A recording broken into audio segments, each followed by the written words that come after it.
Hello.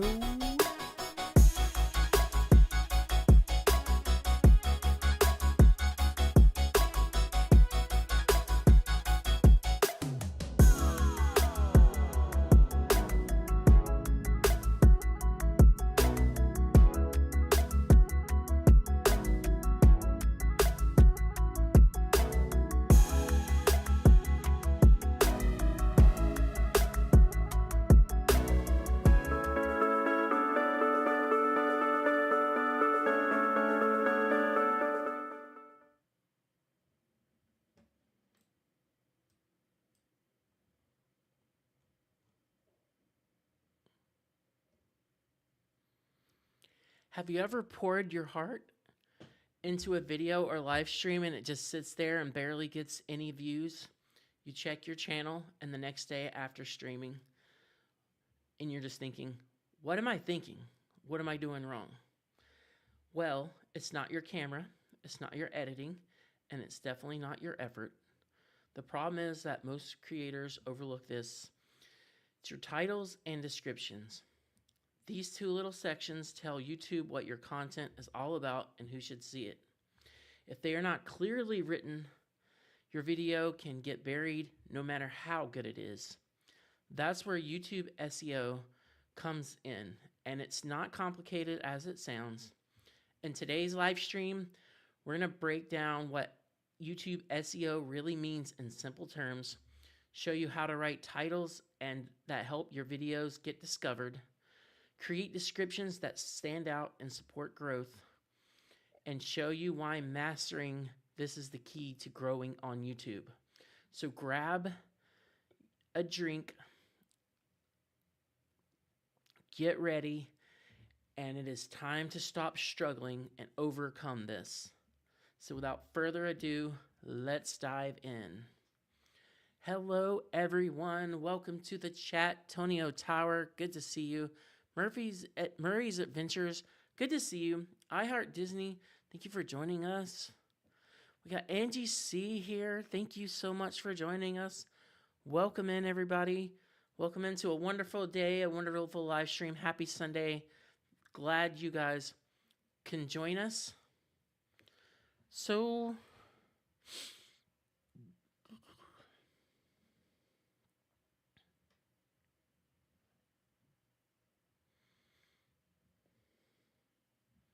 trying to get used to this little gadget here. So, all right, let's start with the basics.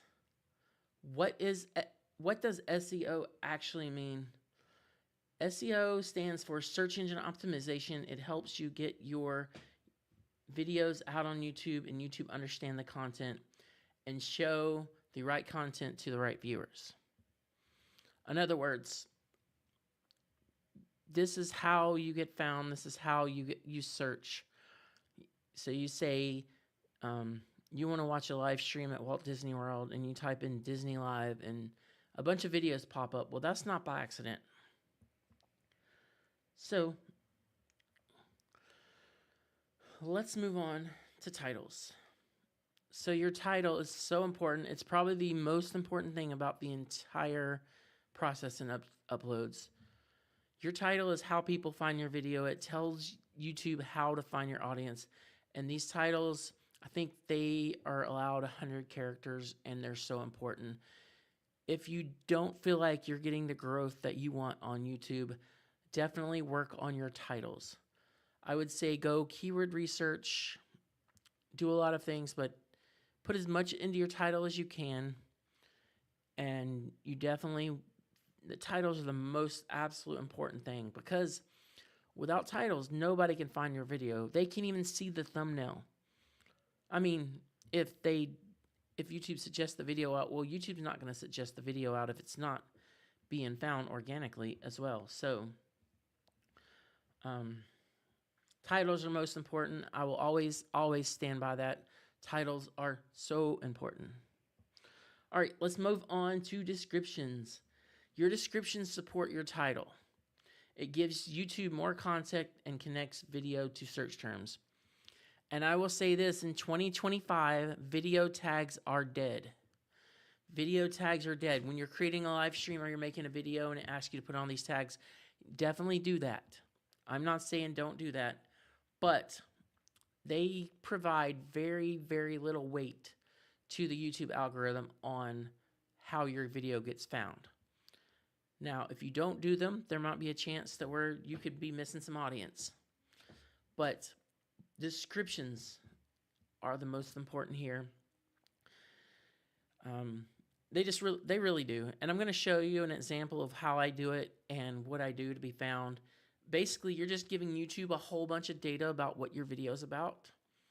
And every bit of information that you provide to YouTube, the better to find your stuff. So when your title and description work together, YouTube understands your video and recommends it out to more people. And that's how you grow, not from luck, not from clarity. And that's the way it is. So I'm just going to go off in the chat and we'll just start hanging out and doing our little chat. I want to thank you guys for joining me. Still kind of working out all the kinks in the studio here, trying to get things going. And if you have any questions, just throw a question above in front. I'll be happy to answer any question at any point in the video. Got a few greetings here. Tony says YouTube SEO is everything when it comes to titles and descriptions.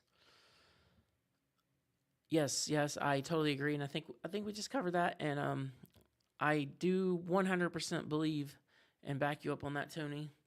Tony says I did fall into a trap thinking that a great video was all I needed to succeed on YouTube.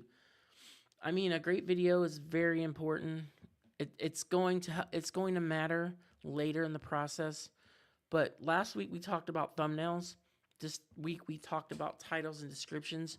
So we're doing a little mini series here on how to be found on YouTube so you can grow on YouTube. And it's just ultimately really important. And Tony says, I've seen shaky video receive increased viewership due to their catchy titles and their well-written descriptions. Yeah, I don't think I have a huge advice on how you should write your titles, like the catchy phrases. I think that is some research that you'll have to do because each person's title writing style kind of caters to their audience. So that's really, really, really important to think about. But yeah, I mean, there's no real right way to write a title or how to hook it. But we'll get into that in a few minutes. Tony O'Tower says this is 100%. And I tend to figure out a title before I begin producing the content. Yes. So I'm learning that before you press that record button or go live, I mean, live streams are kind of important too with this. You need to kind of have an agenda with a live stream. Got to learn your little entertainment way. Like, are you going to go in, do your live stream? Are you going to, whatever, like your title, your description, everything needs to be done before you press record. Now, you can deviate off a little bit of your script. That's totally fine. But we're just talking about being found, and I totally agree there. And guys, like iHeart Disney is just saying, welcome to CMR Create, a brand new YouTube channel where I am here to help you grow on YouTube. I'm not only going to do that, we're going to talk about just, like, I'm going to teach you how to, like, set up your mobile streaming apps. I'm going to review some products. We're going to do a lot of things here on the channel. And right now, we're just kind of on a weekly podcast, like, format. So this kind of works for me. I might even start putting these out on a podcast platform. As soon as I start liking what I'm seeing and everything, we'll distribute this out 100%. But definitely subscribe to this channel. Really excited to be here and serve content creator community because this is my passion, is content creation. And while I don't have 100,000 subscribers or 1 million subscribers, I am sharing with you the results that I have gotten personally myself. And we'll talk about that in a minute as well.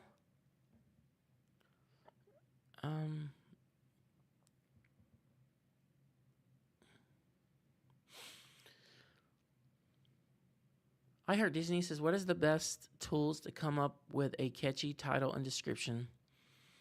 I would say YouTube itself. Go to YouTube. Go find a bunch of creators who do the same thing you do. And kind of see what their title structure looks like. See how many views they're getting from the videos. Now, let me just say that some channels have more reach. Some channels have larger audiences. So, but the first step is to just really kind of look at that. And I'll show you in a minute because we're going to go on YouTube and I'll show an example. Hello, Mike Beachman. Welcome in. Good to see you. Good to see you. I have no idea how many people are watching this video, and I appreciate you guys being here live. Means the absolute world to me. Hello, Lyle. Welcome in. I am Lyle. Really good to see you guys. So yeah.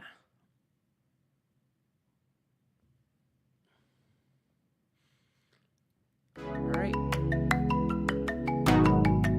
This is how I have learned how to grow on YouTube. I am a subscriber to vidIQ.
Alright, so this is my other YouTube channel, Cruise and Theme Park Guide, and I know a lot of you guys are very familiar with this. Most of my audience here, or I think all of my audience here, is very aware with that. So I've got a live stream here that has like 4,500 views. I've got a 9.6. This is my most successful live stream at this point. So we're gonna kind of iterate here.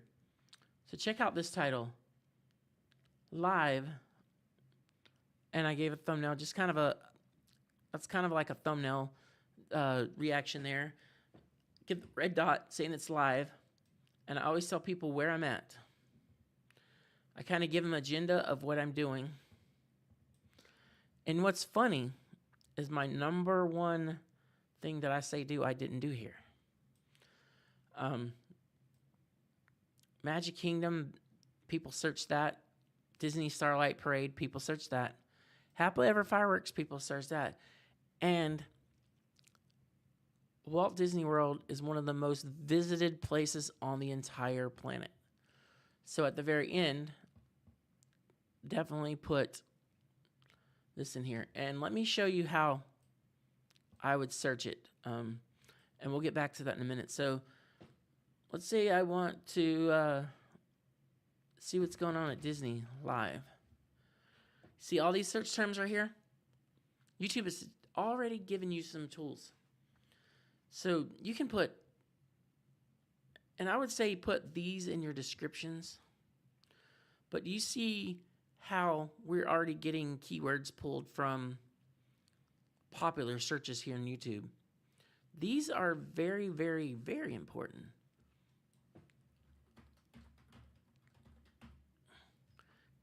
Look at all these. Everything here. Use these words. Put them in your titles, put in your descriptions. And yeah, you just want to create a lot of content in your title. I mean, you really want to send it home, and you get 100 characters. So you want to put as much in that title as possible.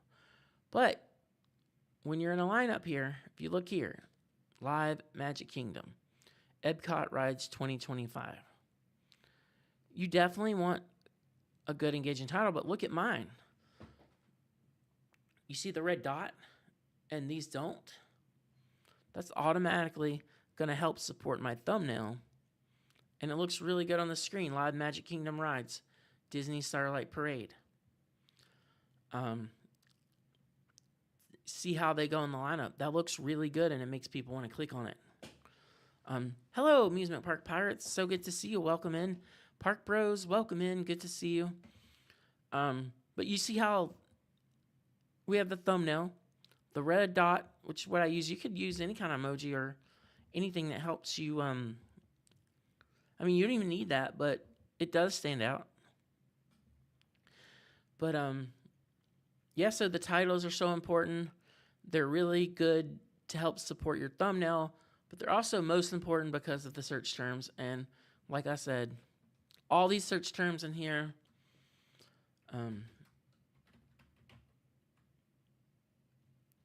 see that it really matters, because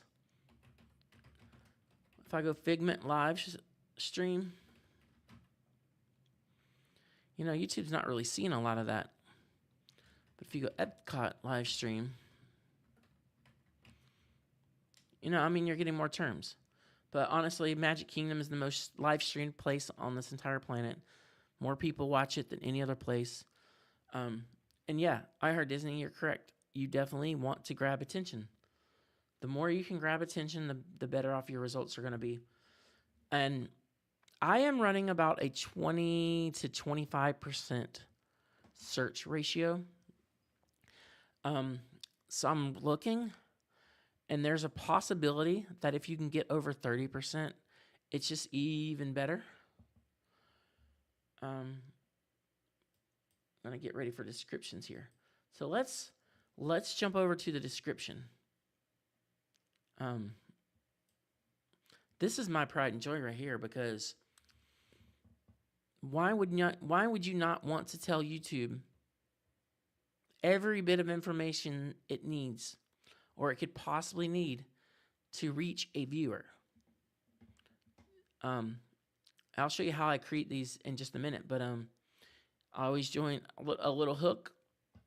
Do you see I put in rope drop, and I talk about Disney snacks, Main Street USA, Fantasyland, and I mean, look, I mean, I think you get like 4,000 characters on a description. So, like, put in as much as you can. Like, I always try to put in some snacks, some food, some rides. And of course, I put everything you need to find the video up front. And of course, I put all my stuff, whatever, but I want everybody to see here. But this is kind of the guide to your video. Like, a podcast has like a landing page for an episode, and this is your episode landing page. So use this wisely. Put as much as you can. So I mean, we got a time, a place.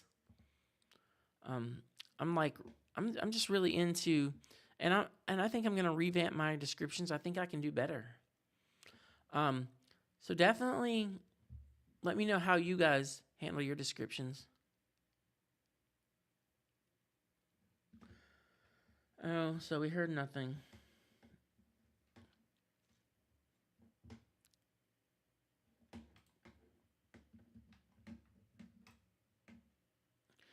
Oh boy. So I don't know if you can hear me. Let me just double check all my scenes. I don't know.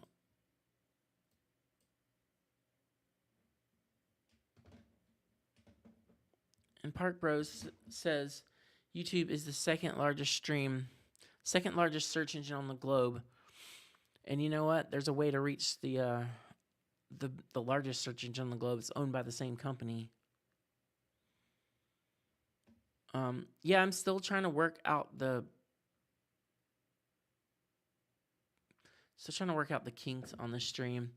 I had to redo my OBS installation, so bear with me a little bit. But I'm gonna show you how I do my stream.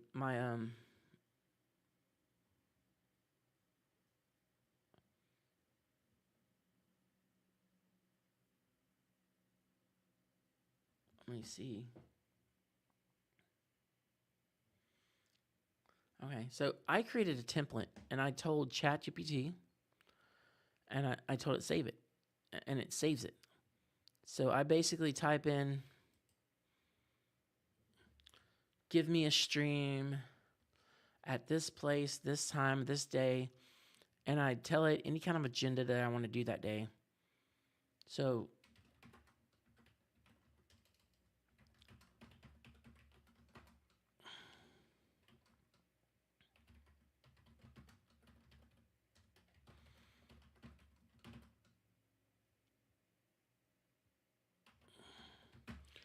and I just say, give me a title and description.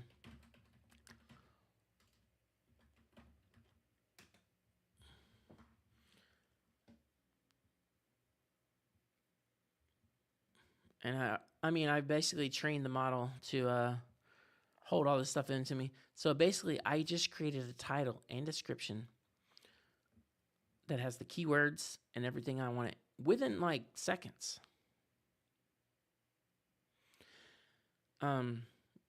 Works, absolute seconds. I've got a title and a description.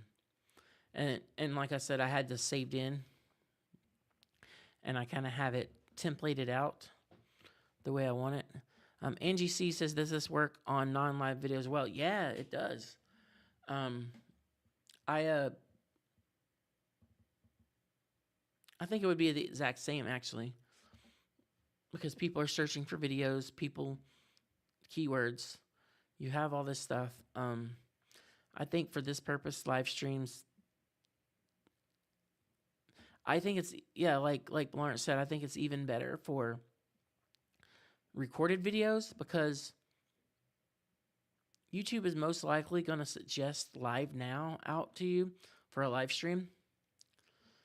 And for a normal video, it doesn't have that opportunity. Most of the time, a video needs to be live to really get a lot of... The live streams need to be live to get traction. There are people who watch on the replay, and it does help. But videos don't get that. Videos only have this option. So YouTube will be pushing this video out just because it got uploaded, not because it's currently live. So I think it's really, really, really, really important there to do all that. But yeah, like I said, vidIQ will grade you on your description or on your titles and thumbnails, but your descriptions, that's your land. I mean, you've got to figure this out. And so many times I see people just have like one paragraph or just some tags. And I will show you. If you see a lot of hashtags, to my knowledge, to my research, this is my own opinion, but I don't think that any more than 3 tags here matters. So I give you the good stuff. And I always put it at the bottom. I do not put in the titles. And I'll tell you why you don't put a hashtag in the title. Let's go back over here and then Angie, I'm going to talk about videos in just a second. You see, do you think a hashtag would look good in this title and make you want to click on it? It takes up real estate from selling your video to the people who found it. And those 3 tags at the bottom are all you need to help your video be found. And I don't think tags and hashtags hold the weight that they used to. But I also want to talk about videos here. And I think this is really, really, really cool advice. If you are uploading a video on YouTube, you want to break your video down into chapters, and here's why. Do you see right here in the red circle and the time codes? That is more information that YouTube is collecting to suggest your video out to people. Because I mean, every little bit helps. Every little bit helps. So breaking your video down in chapters, you're giving it more data to really key things out. Now I will say, you don't want to put a bunch of stuff here, a bunch of random stuff. You don't want to put the same words over and over and over. It's called keyword stuffing. Google is smart. Google knows about keyword stuffing. You want a really nice, clean, organized description, but you want as much information as possible to help YouTube find your audience, find people who want to watch this video. Hello, Aurora. Welcome in. Good to see you. And Park Bros, since YouTube and Google are a search engine, I think about words people are searching for. People are searching for Disney, not hashtag Disney. No need to use the hashtag in titles. Absolutely, yeah, the hashtag's not needed. I think it kind of looks anesthetic in the description the way I put it. But you can write your description and your titles any way you want. And I think that you should write them the way your audience reacts well to them. I personally write titles with huge, big keywords that people are searching for because that's helping YouTube find the video. And like I said, if you're a small channel, if you've got less than 1,000 subscribers, that is your absolute number one priority, is to be found. You need at least 1,000 people to find you and be a fan of your content and want to see more. So you definitely need to,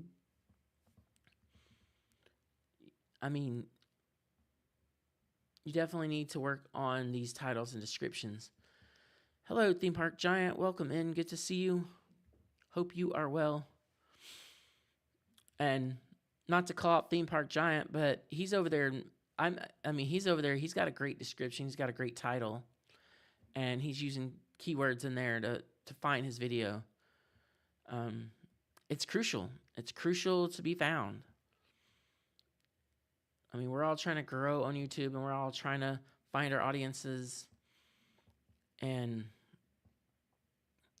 to just throw up a video with a live Disney World or Prism Live or however you do it, like, that's it. I mean, if you don't have a lot of people watching your video and you're not getting a lot of views per stream, I guarantee you can increase those views by 20 to 25% just by fixing those settings in your stream.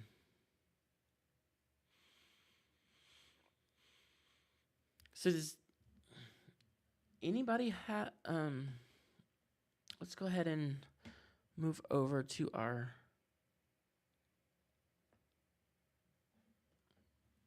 all right. So I hope you guys found that a little useful. And I would say that get in there and improve it. Even if you have a 30% YouTube search category and how your videos are found, strive for 35. I am around 20 to 25%, and I like that. I'm happy with it. But I want to get that 30%. Hello, Disney cast crew member Monique. So good to see you guys. Sorry if things sounded off or a little weird. I'll go back and watch the stream. I kind of had some issues with OBS over the weekend, the streaming software I use. And so I finally got everything worked out and perfect, and just got to work on a little kinks here. Theme Park Giant says, been trying to use more vidIQ AI to help with titles and tags and tones. Yeah, that's why I use my affiliate link here with vidIQ, not because I'm trying to sell you stuff, but that's what I do. vidIQ is my golden. I mean, let's go check out vidIQ. Show you guys what I do.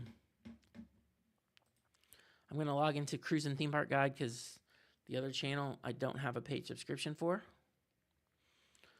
But let's go talk about my last live stream, Optimized. I mean, I thought it was a good stream.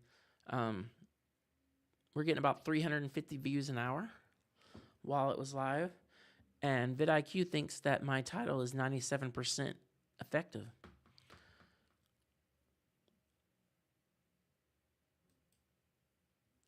Oh, I've never even done this before. But yeah, I mean, we'll work on that in a minute. But it thinks my thumbnail is 88%, which it's in the green, is pretty good. I was just playing around with some designs. And it'll definitely tell you what it likes and what it doesn't like. And what I really, really like is, where is it at? Preview. It'll show you what your thumbnail looks like in a lineup of everyone else's.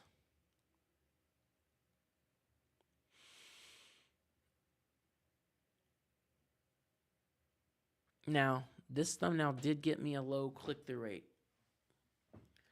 But if you look at this lineup, and you can see why. You can really see why. Like the first one has this pink overlay with the castle. Nothing too exciting in the lineup here. And I probably should have done a little better.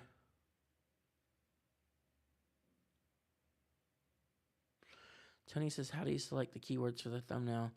Honestly, I think this is an old trick that's holding less weight because I'm seeing less data in YouTube. But what I usually do is name the file in my thumbnail a lot of the same keywords that are in the title. And that kind of helps YouTube, Google to find you. I think that I've not been getting as many views as I used to, but maybe last year, that was I used to get a lot of Google search. And then on my videos, I get a lot of Google search from it. But thumbnails, live streams, not so much. Let me just make sure I answered all the questions here.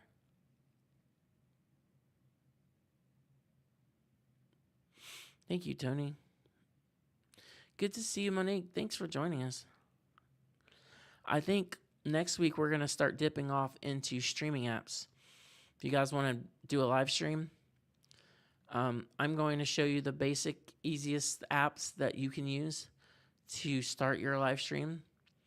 I think we'll do an app a week, and I think week 1 we'll use the YouTube app, and then we'll move on to some third-party apps after that. But yeah, they have this little YouTube coaching thing. You can find your competitors. It'll help you generate titles.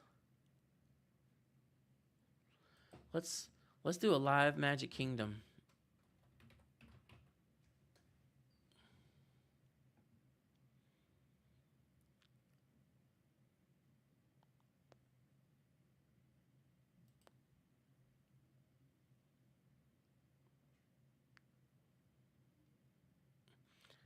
I think that just brought me some really good keywords. But if you put that title in vidIQ, it's going to give you a failing grade. But you see how it gives you a lot of keywords and these are probably going to be your tags, but tags don't really hold that much of a weight like they used to. So what you should do is, instead of use these as your tags, like create a title and put these in your description. Put these in your description. You can use the tags, of course. I just don't think they really hold as much weight, especially on live streams. But if anybody does anybody have any more questions?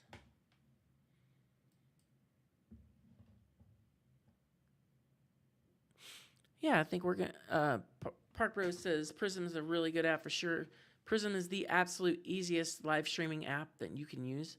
I know it's gotten a little more complicated over the last few months due to its upgrades and its subscription tier.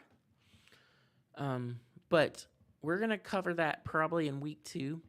I'm going to start with the YouTube app because that's the quickest, fastest, most easiest way to go live. It's not my preferred method. It's not my recommended method, but it's a method.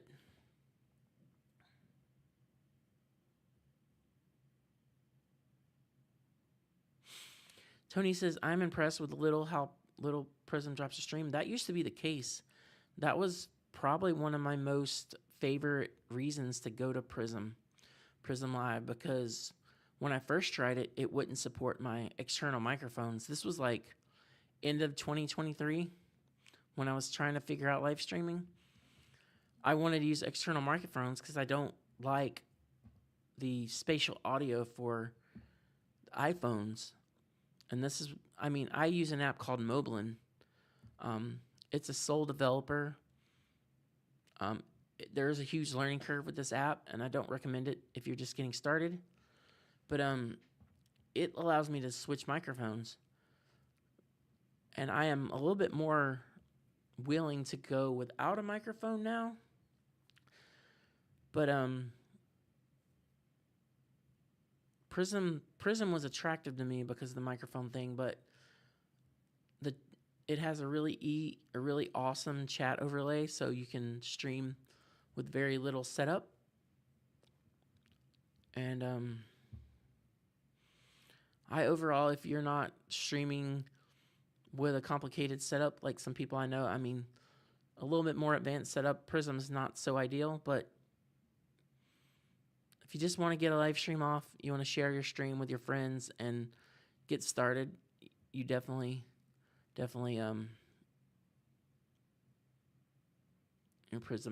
Prism's good. Angie C says, do you have to have a minimum amount of subscribers to use Prism? No, you do not. Well, actually, I think you do. So there's a way that you have to go on YouTube and you have to get your account verified. And I think to stream mobilely, you have to have 50 subscribers.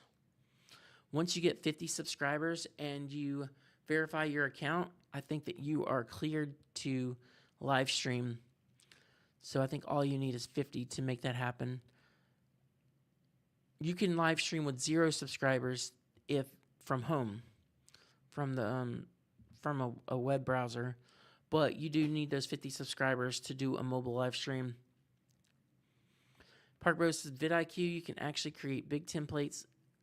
Then each live stream, you're only spending like 5 seconds on your tags and your videos are streamed. Yeah, I've not done that, but I use this for research, and then I drop everything into ChatGPT because I already have my templates set up in there. Basically, anything you tell YouTube to say, or ChatGPT to save, it'll save that information, and then it'll reference it every time you ask for it. So I created a little description template, and then I just go and enter in all the data that I need, and then it spits it out for me. I do use a paid version of ChatGPT, but you don't need that. I think the free one is totally enough. And this is exactly what you need to get started, to start really shining on YouTube to be found. Now, I think we're going to get into streaming for a little while, mobile live streaming. But we're going to go back to, once you get found, what do you do? Um, that's one of the things I struggle with. Is I think every YouTuber struggles with how to grow their audience. I mean, no matter how big or little our audience is, we're always looking for everyone who is a part of our audience. But I just want to thank you guys for being here for the live stream today. Be sure to hit the like button, share out the stream to anyone who you think needs it. Ask them to subscribe to the channel, and do not hesitate to reach out to me on any YouTube help. Any of you guys want to learn more about YouTube or ask me what's working for me, I'm more than willing to help you guys.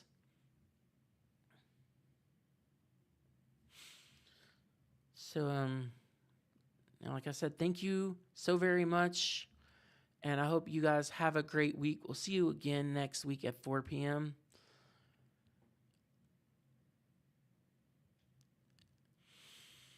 And yeah, so we will see you next time.